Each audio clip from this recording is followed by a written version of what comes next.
La brume matinale s'accrochait aux fenêtres du Sunrise Café, comme des secrets attendant d'être dévoilés. À 7h30 précise, Marcus Chen ajusta sa casquette de baseball usée et poussa les portes vitrées, le carillon familier annonçant l'arrivée d'un autre client anonyme.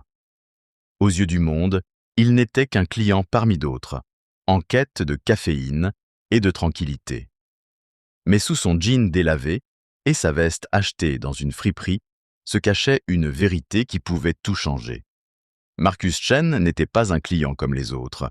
Il était le fondateur et PDG de Meridian Capital, une société de capital risque évaluée à 3,7 milliards de dollars. Et il était à la recherche d'une opportunité. Ce n'était pas sa première fois. Au cours des 6 derniers mois, Marcus avait mené ce qu'il appelait ses audits d'authenticité, des enquêtes déguisées sur les entreprises qu'il envisageait d'acquérir. Il avait appris à ses dépens que les présentations en salle de réunion et les rapports trimestriels racontaient de beaux mensonges. La vérité se trouvait dans les tranchées, dans les moments où les gens pensaient que personne d'important ne les regardait. Le café s'étendait devant lui comme un décor de théâtre pour un drame humain. Des chaises dépareillées entouraient des tables, marquées par d'innombrables conversations. Les murs étaient ornés d'œuvres d'art locales, qui semblaient avoir été créées par des habitants de la région, et non par une collection approuvée par une entreprise. L'odeur du pain frais et des grains de café torréfiés créait une atmosphère authentique, vivante. C'était exactement le genre d'établissement de quartier authentique que son équipe d'investissement avait identifié comme ayant un potentiel inexploité. Mais le potentiel sur le papier et le potentiel dans la réalité étaient deux choses complètement différentes. Marcus choisit une table dans le coin près de la fenêtre, se positionnant de manière à avoir une vue dégagée sur l'ensemble du fonctionnement. Il sortit un cahier usé, du genre de ceux que les écrivains indépendants en difficulté pourraient avoir sur eux, et commença sa performance. Pour quiconque l'observait, il n'était qu'un autre travailleur à distance, s'installant pour une longue session. La première chose qu'il remarqua fut l'énergie qui régnait dans cet endroit. Contrairement à l'efficacité stérile des chaînes d'entreprise, cet endroit vibrait d'une énergie plus chaleureuse, plus organique. Les membres du personnel se déplaçaient avec détermination, mais sans la précision robotique des employés surentraînés. Des rires provenaient de derrière le comptoir et des conversations authentiques avaient lieu entre les employés et les clients. Tout semblait réel. Et puis, il la vit. Elena Rodriguez occupait l'espace sans attirer l'attention. Elle n'était ni la plus grande, ni la plus bruyante, mais d'une manière ou d'une autre, chaque interaction semblait graviter autour d'elle. Elle se déplaçait entre les tables avec la grâce fluide de quelqu'un qui maîtrise l'art de l'hospitalité, remplissant les tasses de café et débarrassant les assiettes tout en menant 3 conversations différentes simultanément. Ce qui frappa Marcus, ce n'était pas seulement son efficacité, c'était sa conscience. Elle remarqua le vieil homme dans le coin qui avait du mal à atteindre le distributeur de sucre et le rapprocha discrètement, sans lui donner l'impression d'être impuissant. Elle se souvenait que la femme à la table 6 préférait son latte très chaud et son muffin aux myrtilles réchauffées. Elle croisa le regard d'un adolescent nerveux qui semblait perdu et le guida vers le comptoir avec un sourire rassurant. Ce n'était pas du service à la clientèle, c'était quelque chose de plus profond, de plus intuitif. Marcus observa une petite crise se dérouler près de la machine à expresso.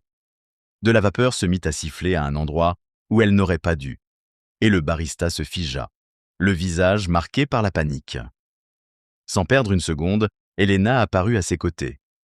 Sa voix était trop faible pour que Marcus puisse entendre ses mots, mais son langage corporel en disait long. Calme, confiante, concentrée sur la solution. En quelques minutes, la machine ronronnait à nouveau normalement, et le barista avait repris son travail avec une confiance renouvelée. Mais c'est ce qui s'est passé ensuite qui a vraiment attiré l'attention de Marcus.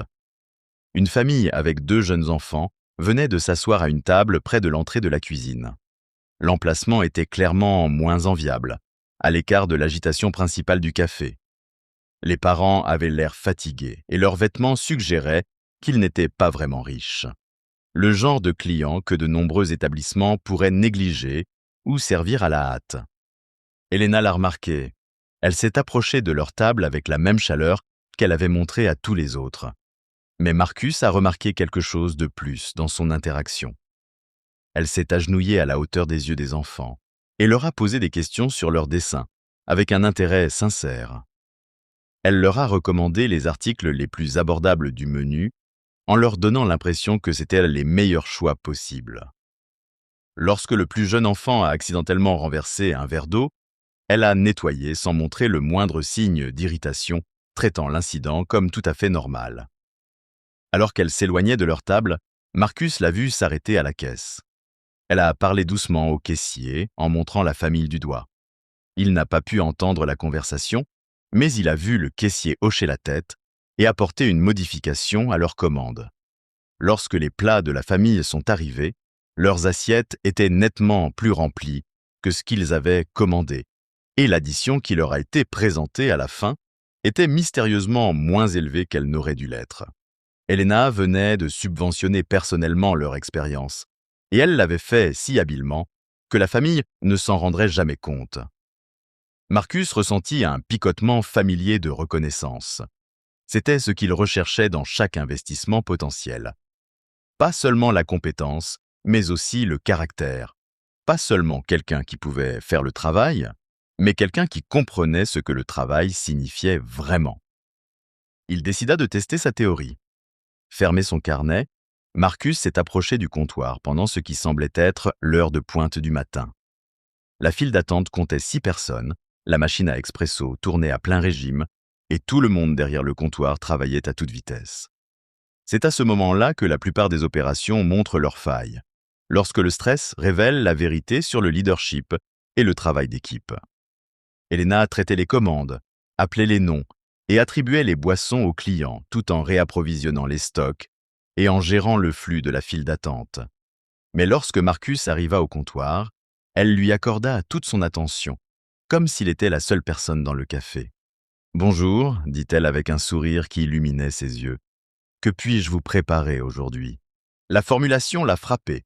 Pas « que puis-je vous servir » ou « que désirez-vous », mais « que puis-je vous préparer ?» Cela suggérait un certain art, une personnalisation, une attention particulière. « Je cherche quelque chose qui me permettra de rester concentré pendant une longue session d'écriture », a répondu Marcus, testant ses connaissances et sa créativité. « Quelque chose qui ne me fera pas m'écrouler dans une heure. » Les yeux d'Elena se sont illuminés à ce défi. « J'ai exactement ce qu'il vous faut. Notre mélange maison avec une touche de notre café froid signature. Il procure une énergie incroyable et durable, sans nervosité. » Elsa a marqué une pause, étudiant son visage, et a ajouté « Je vais l'accompagner de notre pain aux bananes complet. Les glucides complexes aideront à maintenir votre glycémie afin d'éviter le coup de barre de l'après-midi. » En 30 secondes, elle venait de démontrer sa connaissance des produits, son intuition en matière de service à la clientèle et ses connaissances nutritionnelles. Mais surtout, elle avait montré qu'elle pensait à son expérience au-delà de la transaction immédiate. Pendant qu'elle préparait sa commande, Marcus observa son interaction avec son équipe. Lorsque la nouvelle barista avait du mal à réaliser un dessin sur la mousse, elle lui proposait rapidement une technique différente sans la critiquer. Lorsque la caissière semblait débordée par la file d'attente, Elena intervenait naturellement pour l'aider sans qu'on le lui demande. Lorsqu'un collègue a fait tomber un plateau de pâtisserie, elle a aidé à nettoyer sans pour autant négliger ses propres tâches. Il ne s'agissait pas d'une gestion par l'autorité. Il s'agissait d'un leadership par le service.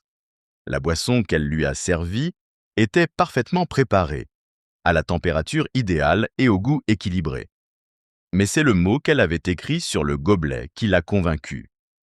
Il disait simplement « bonne écriture » dans une écriture soignée, accompagnée d'un petit smiley. Marcus est retourné à sa table, l'esprit en ébullition. Il avait trouvé exactement ce qu'il cherchait, mais ce n'était pas ce à quoi il s'attendait. Il était venu à la recherche d'un bon investissement commercial. Au lieu de cela, il avait découvert quelque chose de bien plus précieux. Une personne qui comprenait que les affaires ne se résumaient pas à des marges bénéficiaires et à des indicateurs d'efficacité. Il s'agissait de créer des liens humains, de créer des expériences qui comptent, de construire quelque chose qui rend le monde un peu meilleur. Mais alors qu'il se réinstallait à sa table dans le coin, son cahier ouvert et son stylo à la main, Marcus réalisa que son enquête ne faisait que commencer. Car le véritable test ne serait pas la façon dont Helena se comporterait pendant l'heure de pointe matinale. Ce serait la façon dont elle gérerait les crises, dont elle traiterait les clients difficiles, dont elle se débrouillerait quand tout irait de travers. Et comme si l'univers avait entendu ses pensées, la porte d'entrée sonna à nouveau. Cette fois-ci, l'énergie qui entra n'était ni chaleureuse ni accueillante. Elle était vive, exigeante, arrogante. Un homme vêtu d'un costume coûteux entra d'un pas décidé, son téléphone collé à l'oreille, sa voix suffisamment forte pour couvrir le bruit ambiant du café. Marcus se pencha légèrement en avant, son stylo à la main. Le vrai spectacle allait commencer. La voix de l'homme résonna dans le café comme une lame tranchant la soie. « Je me fiche de ce qu'a dit le comité d'urbanisme Johnson. Nous fermons cette propriété la semaine prochaine, ou des têtes vont tomber. » Marcus observa la réaction d'Helena derrière son carnet. Sa posture ne changea pas, mais quelque chose bougea dans ses yeux. Une méfiance, comme un cerf sentant le danger dans la forêt. Elle finit de faire mousser le lait pour un autre client, ses mouvements toujours fluides. Mais Marcus remarqua la légère tension dans ses épaules. L'homme termina son appel en tapotant agressivement l'écran de son téléphone et observa le café avec le regard calculateur de quelqu'un qui évalue une propriété. Son costume coûtait probablement plus cher que ce que la plupart des gens gagnaient en un mois. Sa montre reflétait la lumière du matin, un éclat doré qui criait la richesse et le statut social.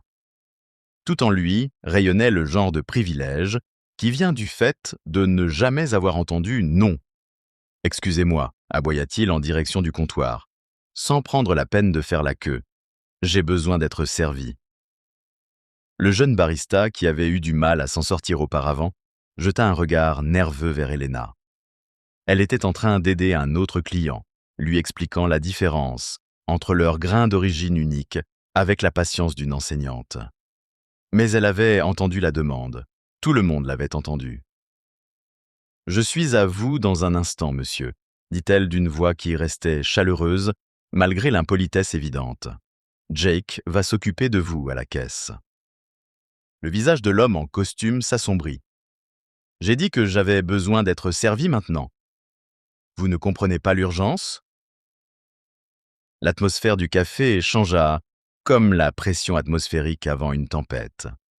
Les conversations s'éteignirent. Les clients levèrent les yeux de leur téléphone et de leurs ordinateurs portables. Le vieil homme dans le coin cessa de remuer son café. Même les enfants à la table familiale semblaient sentir la tension. Marcus serra son stylo plus fort. C'était le moment. La manière dont un dirigeant gérait une agression fondée sur un sentiment de droit révélait tout de son caractère, de sa formation, de sa vraie nature. Il avait vu des managers s'effondrer sous ce genre de pression, les avait vus céder à l'intimidation ou exploser de manière non professionnelle. Ces deux réactions détruisaient le moral de l'équipe et la confiance des clients.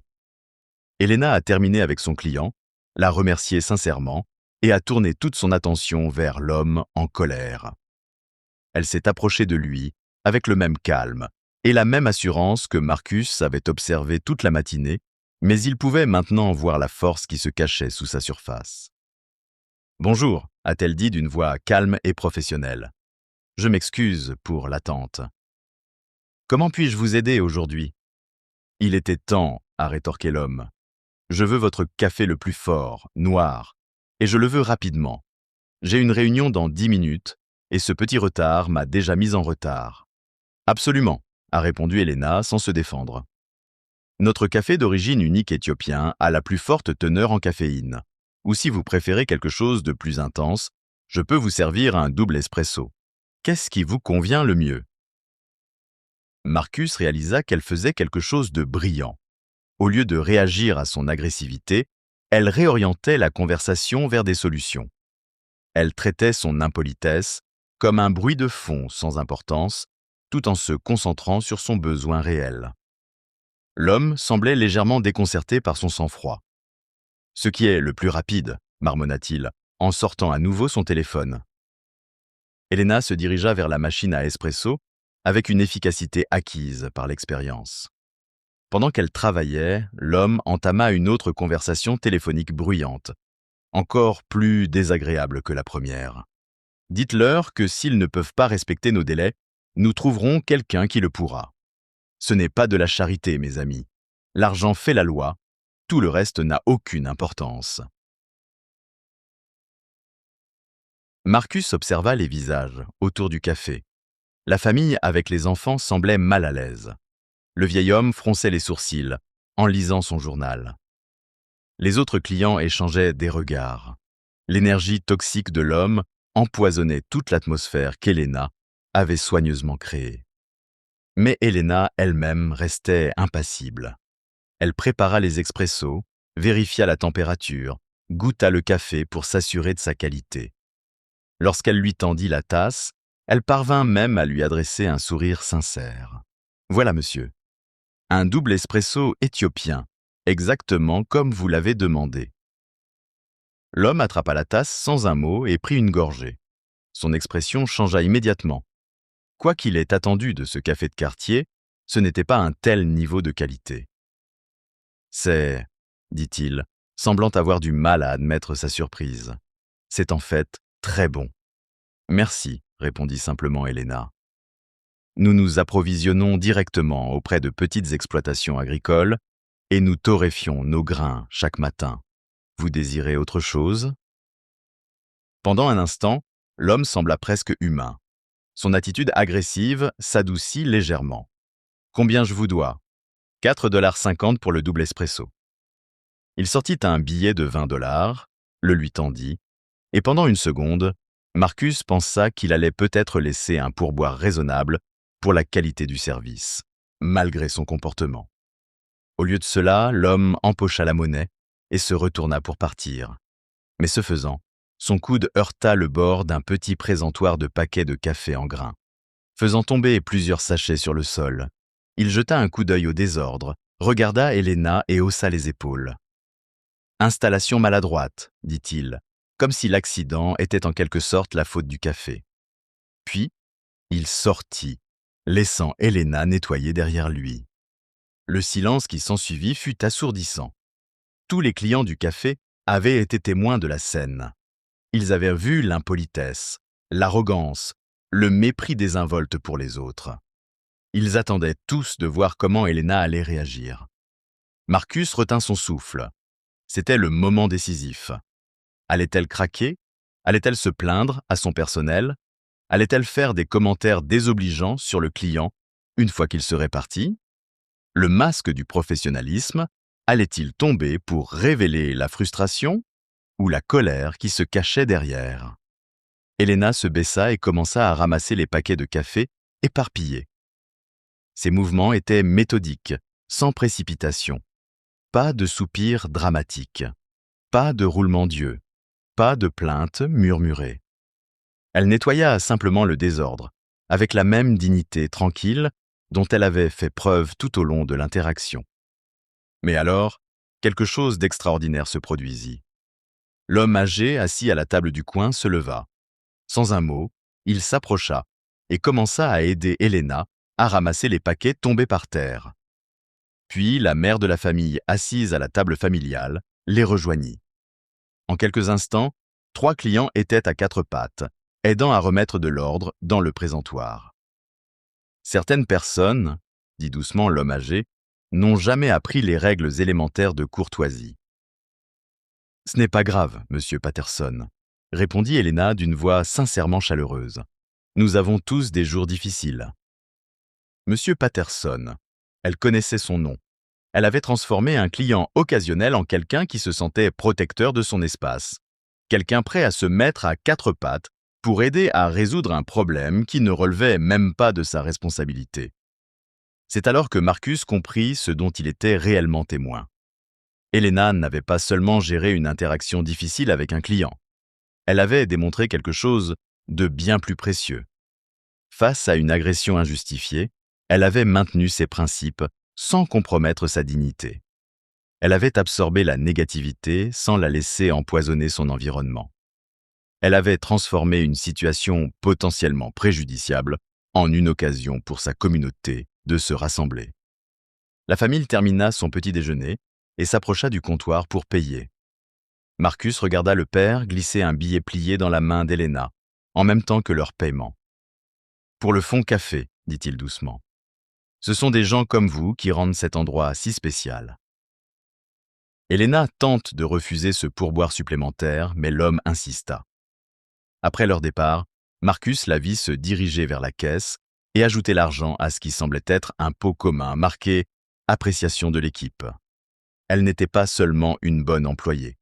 C'était une leader naturelle qui comprenait que le leadership signifiait servir, que la force signifiait élever les autres, que le succès signifiait créer de la valeur pour tout le monde autour de soi.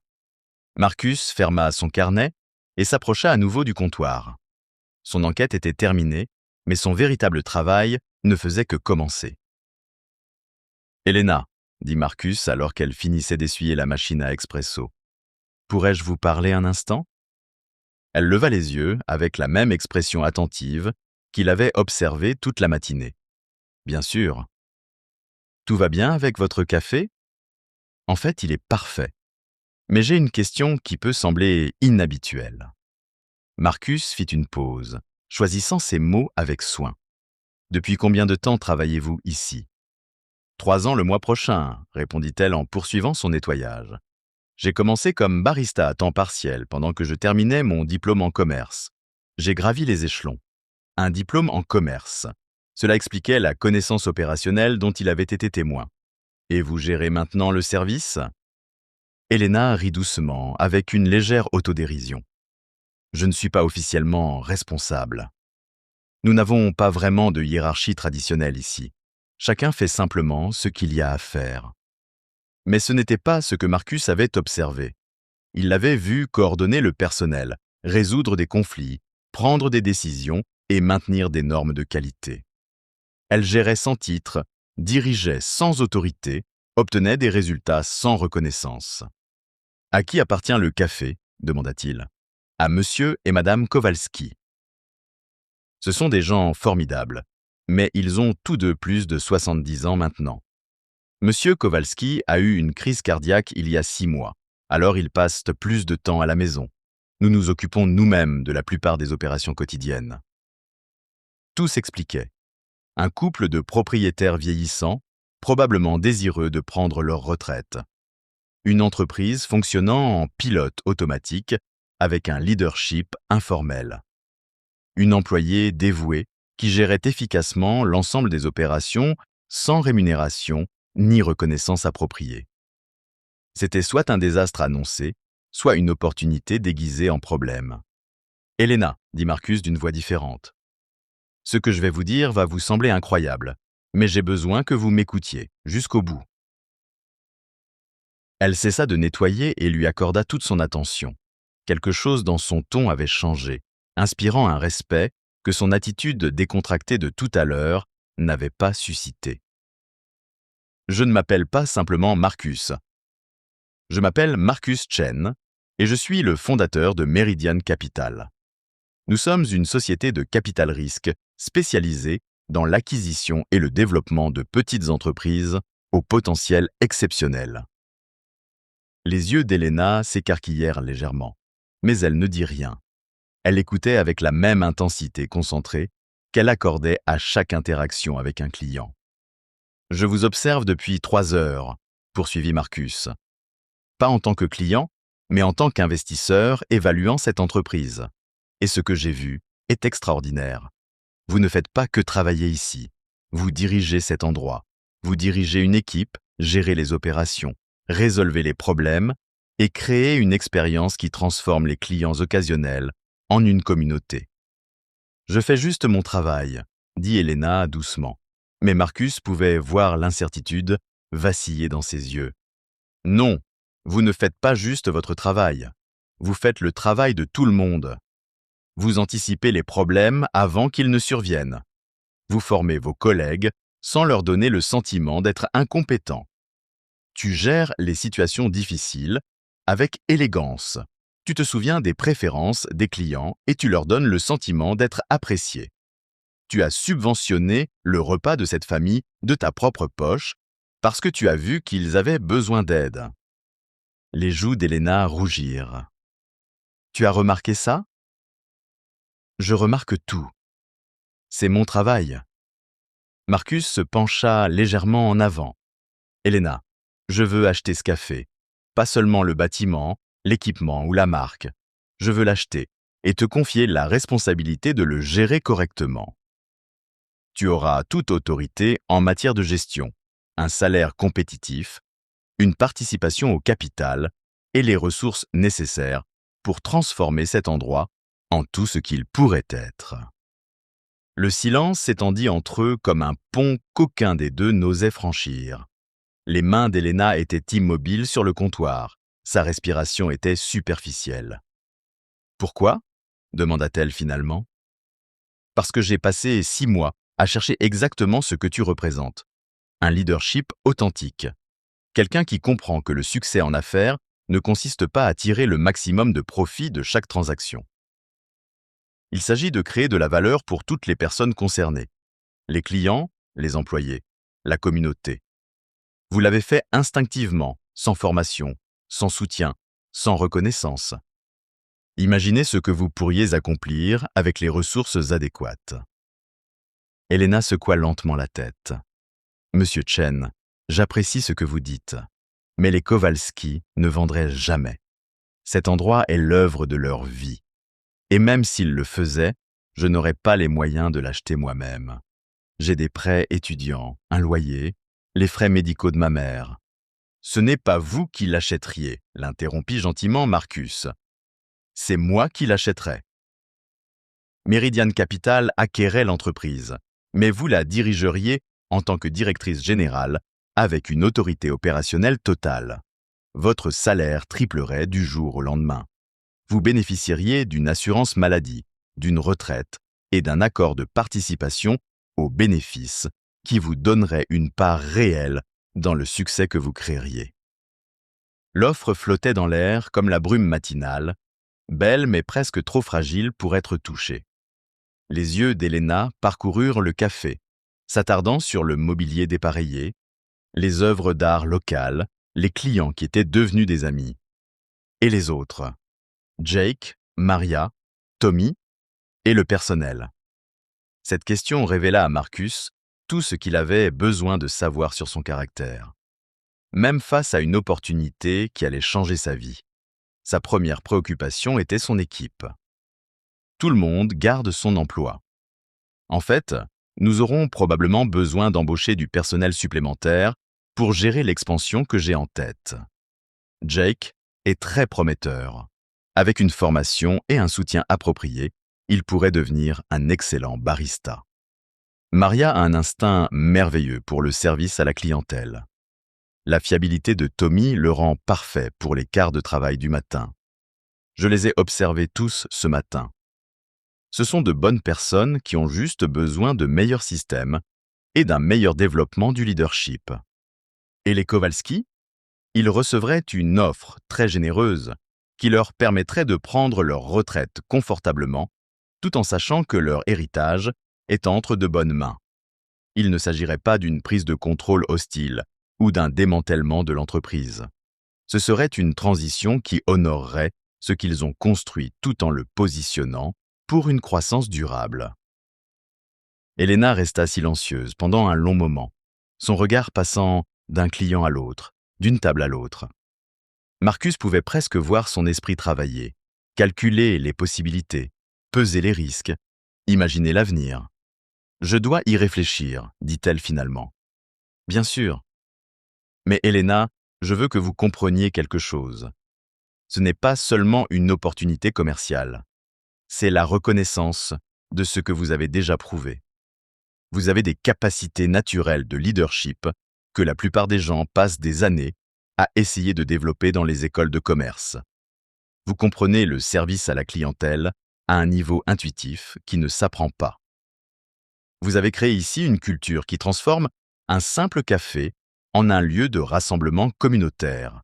Ce ne sont pas des compétences courantes, ce sont des dons rares qui méritent d'être soutenus et récompensés comme il se doit. Marcus fouilla dans sa veste et en sortit une carte de visite. Contrairement au simple rectangle blanc que la plupart des cadres avaient sur eux, celle-ci était imposante, imprimée sur un papier épais avec des lettres en relief. « Mon numéro direct », dit-il en la posant sur le comptoir entre eux. « Prenez votre temps. Réfléchissez-y. Parlez-en à des personnes en qui vous avez confiance. Mais ne tardez pas trop. Les opportunités comme celle-ci ne durent pas éternellement. Et j'ai le sentiment que d'autres investisseurs vont commencer à remarquer ce que j'ai remarqué. » Comme si ces paroles l'avaient convoqué, la sonnette de la porte d'entrée retentit à nouveau. Cette fois, une femme vêtue d'un tailleur élégant entra, ses yeux balayant immédiatement la pièce, avec le même regard calculateur que Marcus avait employé plus tôt. Elle se déplaçait avec l'assurance de quelqu'un habitué à conclure des affaires et à finaliser des acquisitions. Marcus sentit un frisson de reconnaissance le parcourir. Les vautours des affaires tournaient en rond lorsqu'ils sentaient une opportunité, et les petites entreprises comme celle-ci étaient souvent dévorées, avant même de réaliser qu'elles étaient des proies. « Helena, dit-il d'une voix empreinte d'une nouvelle urgence, l'offre que je viens de vous faire expire à la fermeture ce soir, car demain, vous n'aurez peut-être plus le choix quant à la personne qui reprendra cet endroit. » La femme en tailleur avait atteint le comptoir, le sourire prédateur et froid. « Bonjour, dit-elle à Helena, d'un ton qui suggérait qu'elle avait l'habitude d'obtenir ce qu'elle voulait. « Je représente le Davidson Development Group. Nous sommes spécialisés dans les projets de revitalisation urbaine.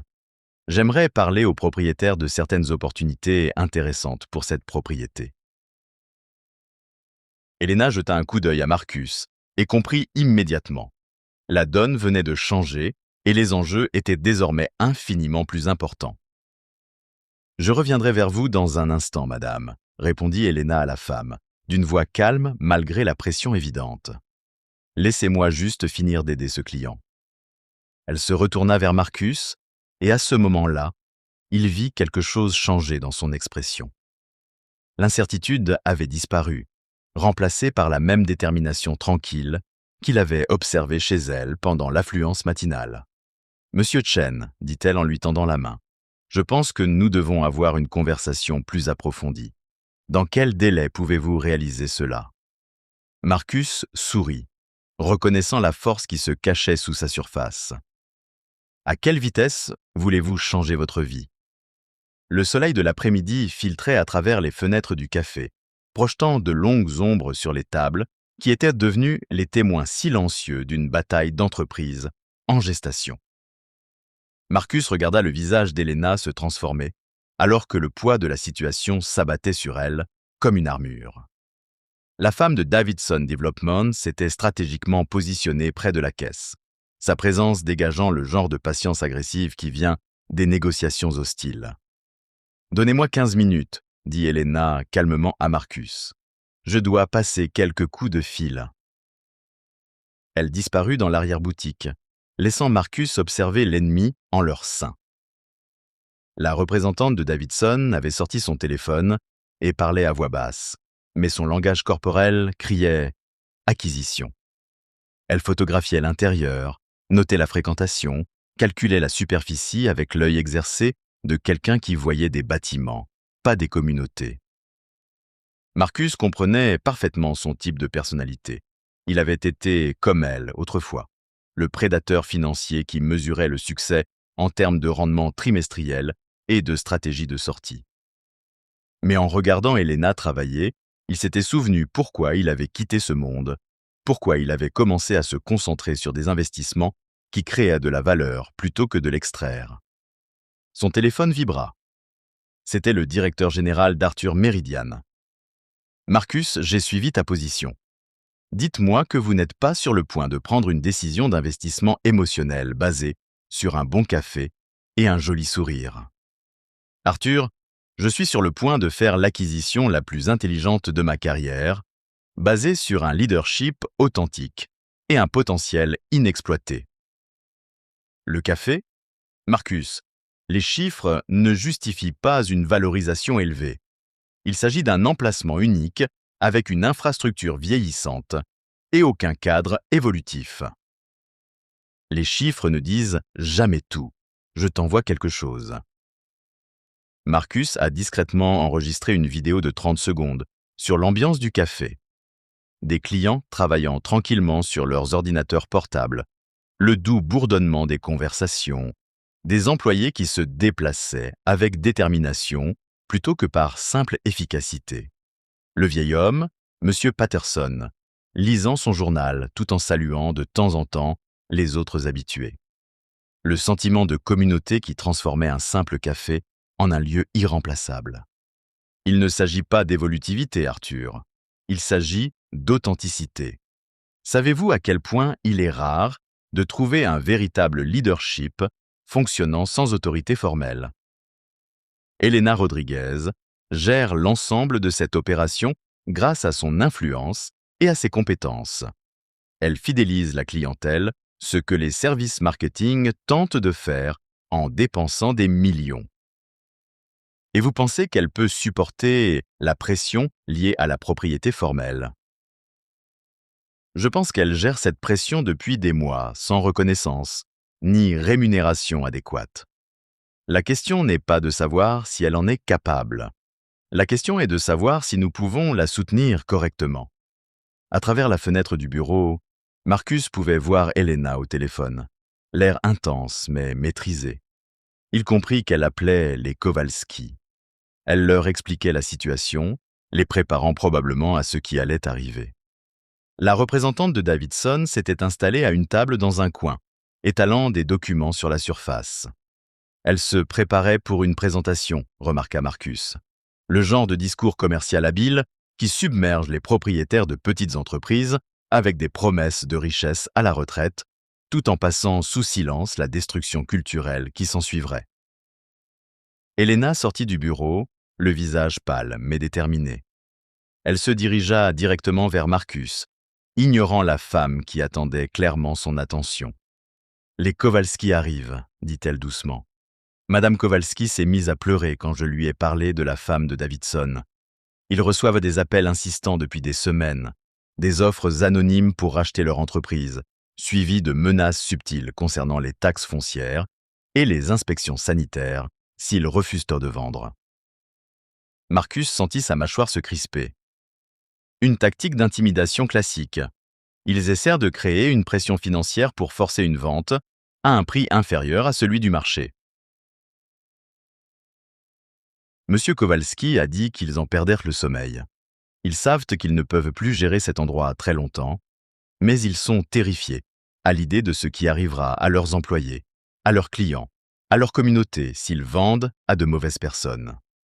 Et maintenant, ils ont le choix. Elena acquiesça, mais Marcus pouvait voir le poids de la responsabilité dans ses yeux. Ils me font confiance pour prendre la bonne décision. Pas seulement pour moi, mais pour tous ceux qui dépendent de cet endroit. La représentante de Davidson avait remarqué leur conversation et s'approchait avec une assurance prédatrice. Son sourire était assez tranchant pour couper du verre. « Excusez-moi », interrompit-elle doucement. « Je n'ai pas pu m'empêcher d'entendre votre conversation.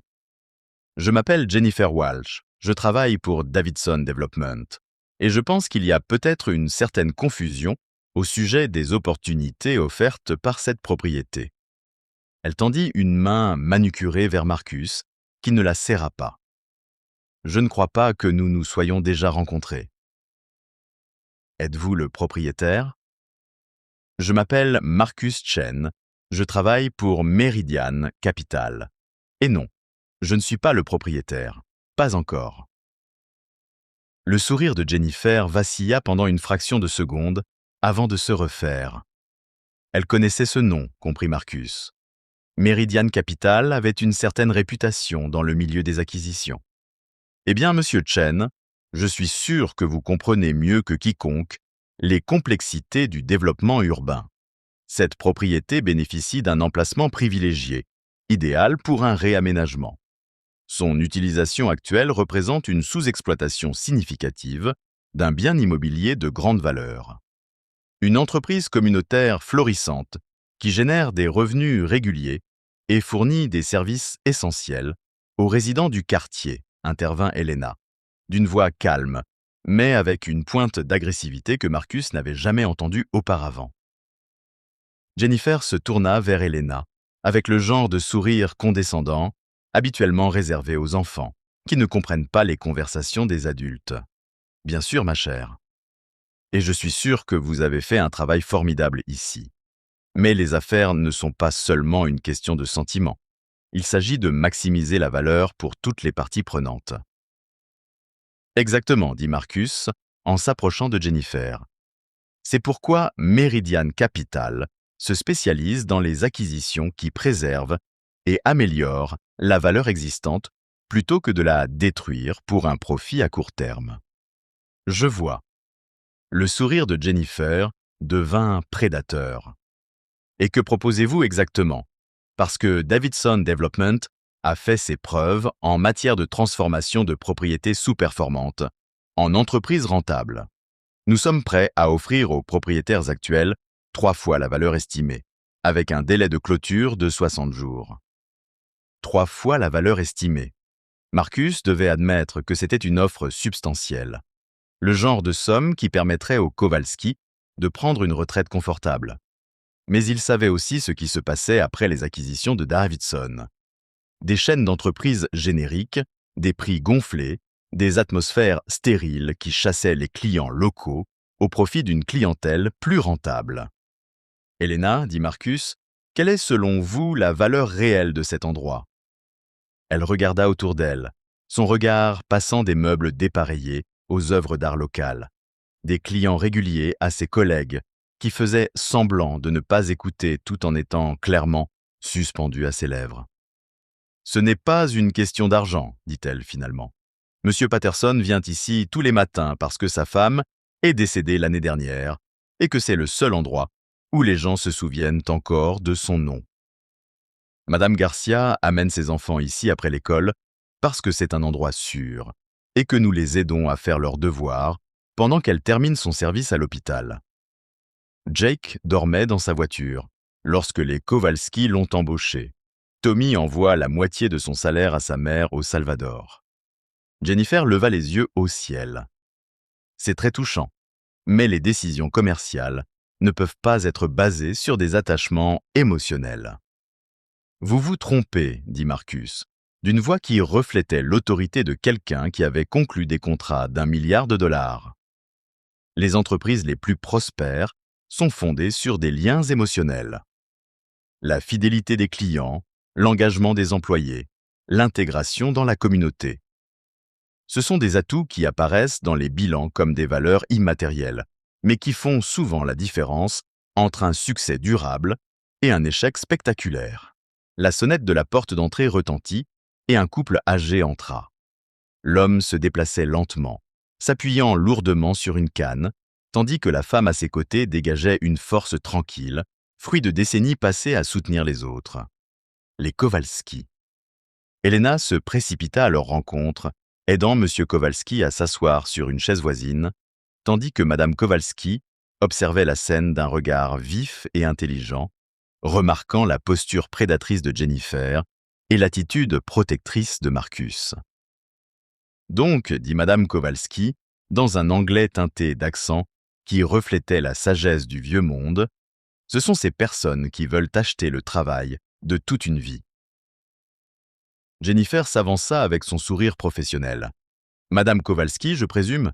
Je suis Jennifer Walsh, de Davidson Development.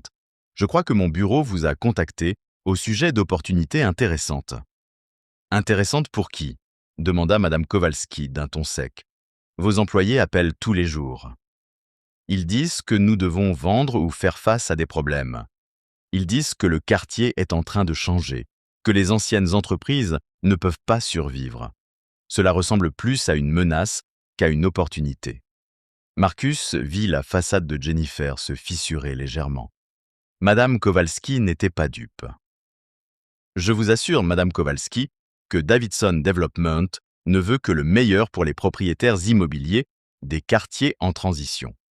Nous aidons les gens à maximiser leurs investissements avant que les conditions du marché ne changent. Les conditions du marché, répéta lentement M. Kowalski, sa voix trahissant la lassitude de quelqu'un qui a construit quelque chose de ses propres mains pour voir ensuite d'autres personnes tenter de le détruire dans un but lucratif. Savez-vous ce que nous avons investi ? 50 ans. 50 ans à nous lever à 6 heures du matin, à apprendre les noms de nos clients, à embaucher des personnes que personne d'autre ne voulait embaucher. Vous ne pouvez pas maximiser cet investissement.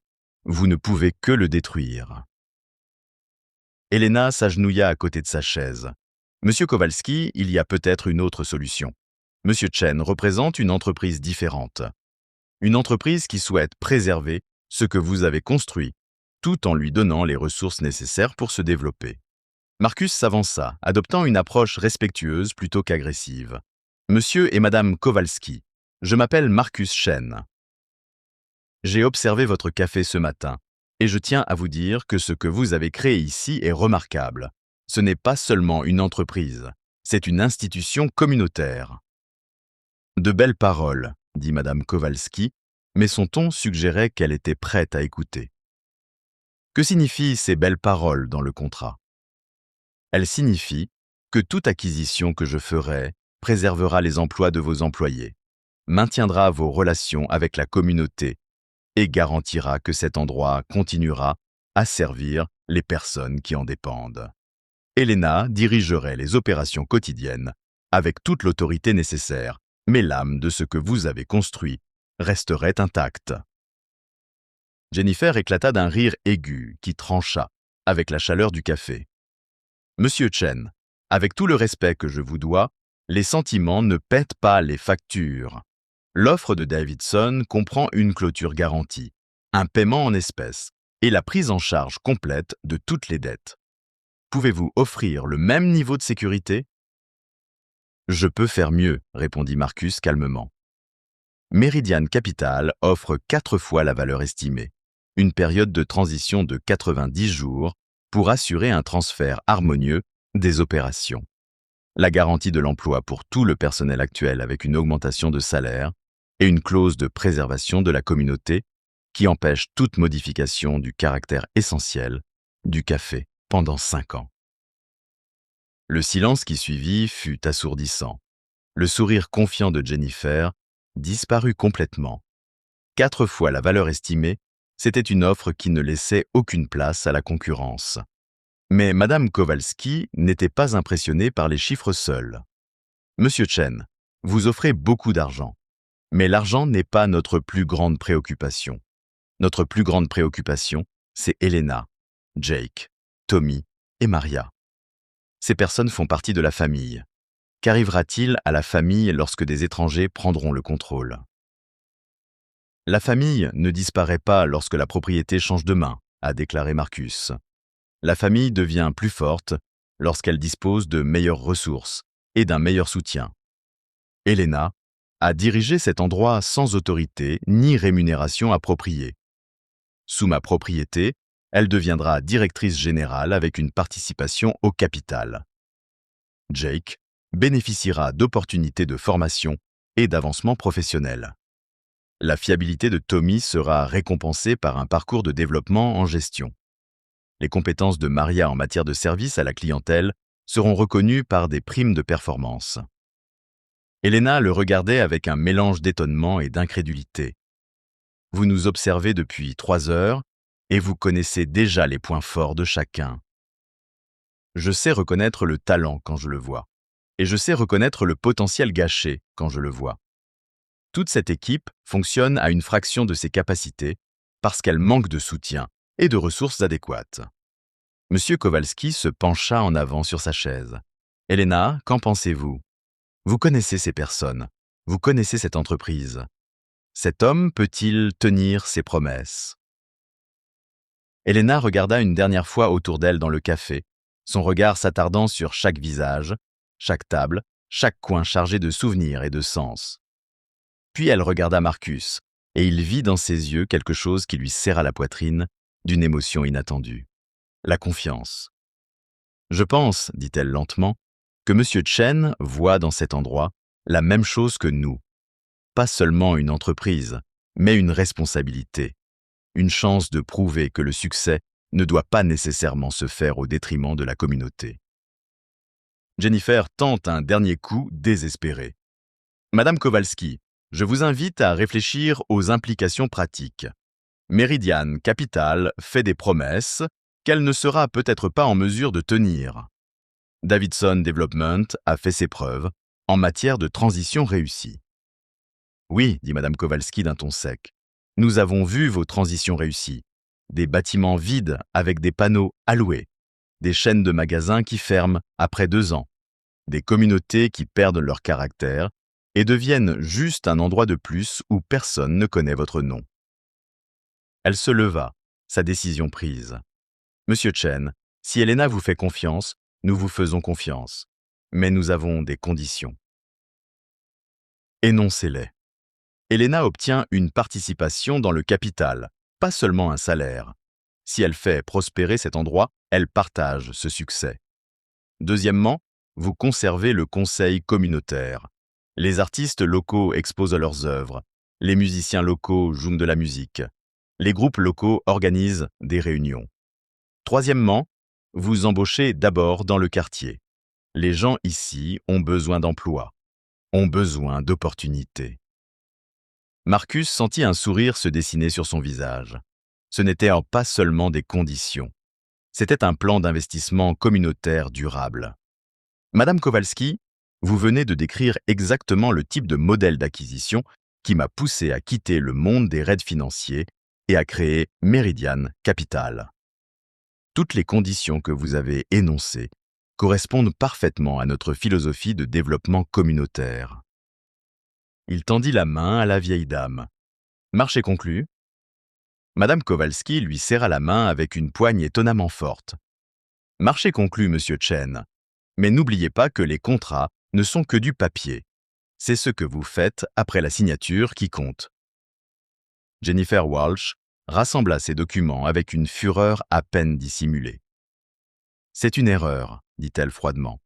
Davidson Development n'abandonne pas facilement. Ce quartier est en train de changer, que vous l'acceptiez ou non. » « Vous avez raison, répondit Marcus.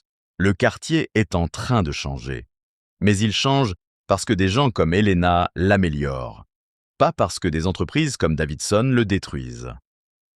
Lorsque Jennifer sortit en trombe, le café sembla pousser un soupir de soulagement collectif.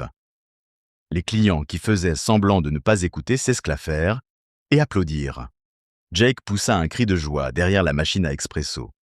Maria essuya les larmes qui coulaient sur ses joues. Mais Elena resta figée au milieu de tout cela, submergée par l'ampleur de ce qui venait de se passer. Marcus s'approcha d'elle discrètement. « Elena, j'ai besoin que vous compreniez quelque chose. Ce n'est pas de la charité. Je ne suis pas en train de sauver une entreprise en faillite. Je reconnais simplement un leadership exceptionnel et j'investis dans son potentiel. Ce que vous avez construit ici avec des ressources limitées est remarquable. Ce que vous pourrez construire avec un soutien adéquat sera extraordinaire. » « Je ne sais pas si je suis prête pour cela, » admit-elle d'une voix à peine plus forte qu'un murmure. « Personne n'est jamais prêt pour le moment qui change tout. Mais je t'ai observé toute la matinée et tu es prête pour cette opportunité depuis plus longtemps que tu ne le penses. La question n'est pas de savoir si tu peux le faire. La question est de savoir si tu es prête à essayer. » Elena regarda une dernière fois autour d'elle, ne voyant plus le café tel qu'il était, mais tel qu'il pourrait devenir. Un établissement phare qui prouvait qu'une entreprise axée sur la communauté pouvait prospérer.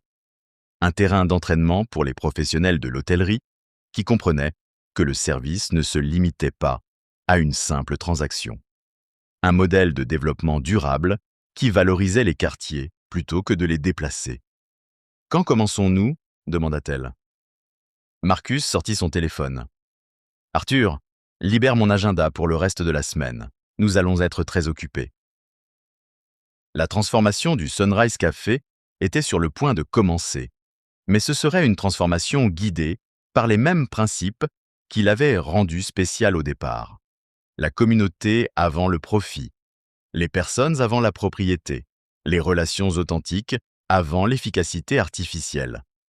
Alors que le soleil de l'après-midi laissait place au soir, Marcus réalisa qu'il avait trouvé quelque chose de bien plus précieux qu'un bon investissement. Il avait trouvé un rappel de la raison pour laquelle, dans le meilleur des cas, les affaires consistaient à construire plutôt qu'à exploiter, à créer de la valeur qui profitait à toutes les personnes impliquées. Elena était déjà en train de planifier, son esprit débordant d'idées. Programme de formation du personnel, événements communautaires, expansion des partenariats locaux. La serveuse discrète qui l'avait impressionnée par son leadership naturel était en train de devenir l'entrepreneuse visionnaire qu'il soupçonnait qu'elle pouvait être.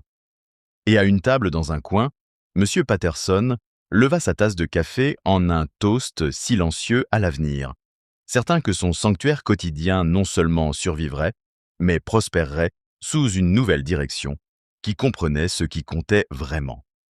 La révolution avait commencé, un latte soigneusement préparé à la fois. Les formalités administratives qui suivirent se déroulèrent avec la précision rapide d'une symphonie bien orchestrée. Marcus fit venir Arthur de New York avec une équipe d'avocats spécialisés dans les acquisitions axées sur la communauté. Contrairement aux salles de conférences stériles, où la plupart des accords étaient conclus, ils travaillèrent autour des mêmes tables de café où les clients sirotaient des cafés au lait et tapaient sur leurs ordinateurs portables, transformant la négociation elle-même en une démonstration de la philosophie d'entreprise qu'ils mettaient en œuvre.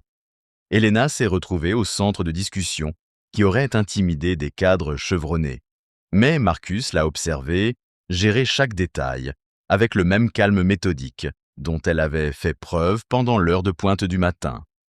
Lorsque les avocats ont expliqué les structures de capital, elle a posé des questions précises sur la participation des employés aux bénéfices. Lorsqu'ils ont discuté des délais d'expansion, elle a insisté pour que le café maintienne son engagement envers les fournisseurs locaux.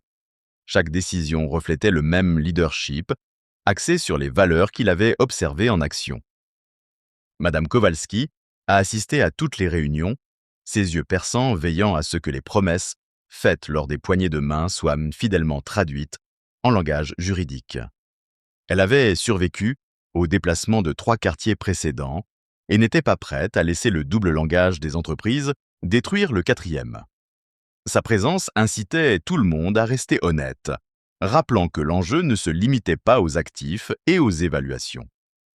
La réaction de la communauté a été immédiate et impressionnante. La nouvelle s'est répandue dans le quartier plus rapidement que n'importe quelle campagne de marketing n'aurait pu le faire. Les clients réguliers sont venus exprimer leur soutien. Les commerçants locaux ont proposé des partenariats.